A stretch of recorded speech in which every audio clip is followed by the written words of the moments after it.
شیشم پاکستان کی مقامی درخت شیشم کی عروج و زوال کی کہانی سال 1865 ہے۔ انگریز سرکار نے اپنی سب سے امیر کالونی ہندوستان کی وسائل تک بہتر رسائی کے لیے اسٹیم انجن کی طاقت سے دوڑتے ریلوے کے نظام کو پورے ہندوستان میں بچھانے کا فیصلہ کیا ہے، مگر اس نظام کی کامیابی میں ایک بہت بڑی رکاوٹ ہے۔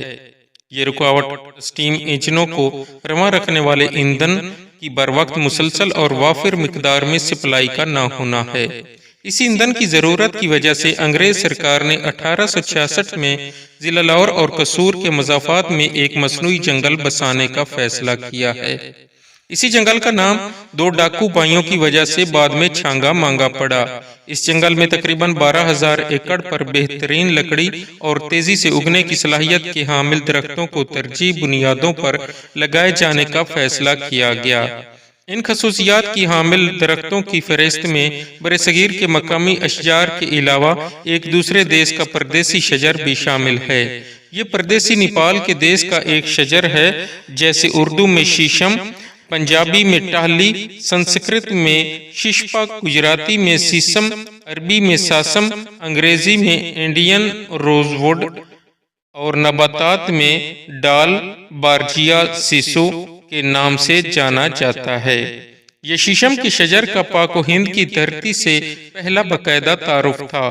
شیشم کے نباتاتی نام کا پہلا حصہ ڈال بارجیا مشہور سویڈش ماہر نباتات نیکولس ڈال بارجیا کے نام پر رکھا گیا، جبکہ دوسرا حصہ سیسو ہندوستانی نام کی ایک بگڑی ہوئی شکل ہے۔ شیشم کا آبائی وطن کو ہمالیہ کا دامن ہے۔ یہ نیپال سے افغانستان تک اور ایران، انڈونیشیا میں قدرتی طور پر پایا جاتا ہے۔ اب شیشم اپنی بہترین لکڑی کی وجہ سے دنیا کے مختلف خطوں میں کاشت بھی کیا جاتا ہے۔ شیشم ایک درمیانے قد کاٹ کا درخت ہے اور یہ اونچائی میں 25 میٹر تک بڑھ سکتا ہے۔ بالغ صحت مند شجر کے تنے کا قطر 2 سے 3 میٹر تک ہوتا ہے۔ کھلے میں اگنے پر تنے اکثر ٹیڑھے ہو جاتے ہیں۔ تنے پر ہلکے بھورے سے گہرے بھوری رنگ کی کھردری چھال ہوتی ہے، جو کہ 2.5 سینٹی میٹر تک موٹی ہو سکتی ہے۔ پتے تقریباً 15 سینٹی میٹر لمبے ہوتے ہیں۔ جوان ٹہنیاں نیچے اور جھکی ہوئی ہوتی ہیں، جبکہ بڑی اوپری شاخیں پھیلتے ہوئے چھتری سے وضع بناتی ہے۔ پھول سفید سے گلابی رنگ چڑھائے ہوئے ہوتے ہیں۔ خوشبو سے لبریز یہ پھول 1.5 سینٹی میٹر تک لمبے اور جھرمٹوں میں ہوتے ہیں۔ پھلیاں لمبی، چپٹی، پتلی، پٹے کی وضع کی ہوتی ہیں۔ شیشم کی پھلیاں 4 سے 8 سینٹی میٹر لمبی، 1 سینٹی میٹر چوڑی اور ہلکی بھوری ہوتی ہیں۔ ان میں 1 سے 5 چپٹے گول شکل کے 8 سے 10 ملی میٹر لمبے بیج ہوتے ہیں۔ بیج صرف چند ماہ کے لیے استعمال میں رہتے ہیں۔ بوائی سے پہلے بیجوں کو 48 گھنٹوں تک پانی میں بھگو دینا چاہیے۔ ایک صحت مند درخت کے بیجوں سے 3 ہفتوں میں 60 سے 80% شاہراہ اگاؤ کی توقع کی جا سکتی ہے۔ شیشم کے شجر کا سب سے اہم کارنامہ نائٹروجن فکسیشن، یعنی کہ نائٹروجن کو پودوں کے لیے قابل استعمال نامیاتی حالت میں بدلنا ہے۔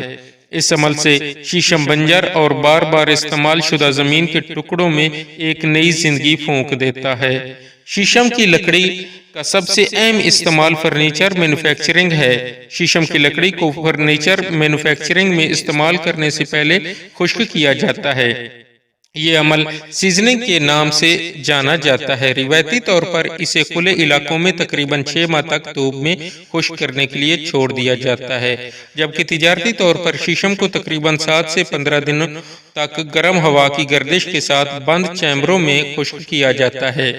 شیشم کا فرنیچر خریدتے وقت ہمیشہ گہرے بھورے یا سنہری رنگ کی لکڑی کا انتخاب کریں۔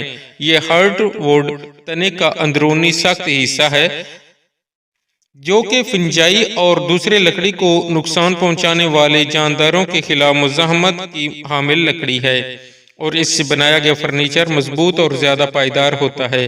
ہلکے پیلے یا سفید رنگ کی لکڑی سیپ ووڈ تنے کی اوپری سطح پر مشتمل ہوتی ہے اور بیماریوں اور جانداروں کے خلاف مزاحمت سے محروم ہوتی ہے۔ شیشم کی لکڑی اپنی مضبوطی اور پائیداری کی وجہ سے تعمیراتی مقاصد اور زرعی اوزار بنانے کے لیے بھی وسیع پیمانے پر استعمال ہوتی ہے۔ شیشم کی لکڑی کا مسواک بھی دانتوں کی صحت کے لیے انتہائی مفید ہے۔ شیشم کے شجر کی مختلف جزء کو ایتھنو میڈیسن کے شعبوں میں تقریباً 3000 سال سے استعمال کیا جا رہا ہے۔ ہندو آیورویدک لٹریچر میں شیشم کا اکثر ذکر ملتا ہے۔ جدید علم ادویات میں شیشم کو کینسر کی چند اقسام کے خلاف مؤثر بتایا جاتا ہے۔ شیشم کا درخت ناپید ہونے کی خطرے کا شکار ہو گیا ہے۔ 90 کی دہائی میں لگنے والی بیماری نے شیشم کے 70% کے قریب درختوں کو ختم کر دیا ہے۔ اس بیماری کا کوئی علاج نہیں مگر نئی ورائٹیز جو کہ اس بیماری کے خلاف مزاحمت رکھتی ہیں کو وسیع پیمانے پر کاشت کرنا ہی شیشم کو بچانے کا واحد حل ہے۔ زرعی یونیورسٹی فیصل آباد کی ریسرچرز کے مطابق بیماری سے پاک بیج اور پودے لگائے جا رہے ہیں مگر شیشم یہ جنگ خود سے نہیں جیت سکتا۔ اگر ہم بھی تھوڑی سی کوشش کریں تو شیشم پھر سے ہمارے کھیت کھلیانوں کو زرخیز، صحنوں کو خوبصورت اور اس کا فرنیچر ہمارے گھروں کو مکمل کر سکتا ہے۔ شیشم نے ہمیں رہنے کے لیے چھت، آرام کرنے اور سونے کے لیے فرنیچر، کھانا اگانے کے لیے زرخیزی، کھانا پکانے کے لیے ایندھن، جلساتی گرمی سے بچنے کے لیے ٹھنڈا سایہ اور جاڑے میں اپنا آپ جلا کر حرارت فراہم کی ہے۔ مگر اب شیشم اپنے آپ کو ناپیدگی سے بچانے کے لیے ہم سے تھوڑی سی مدد کا طلبگار ہے۔ امید ہے ہم بھی اس نا امید نہیں کریں گے۔ جولا پڑا نہ چھاؤں میں بیٹھا کوئی فقیر، جولا پڑا نہ چھاؤں میں بیٹھا کوئی فقیر، شیشم کا پیڑ شہر میں بے آبرو ہوا۔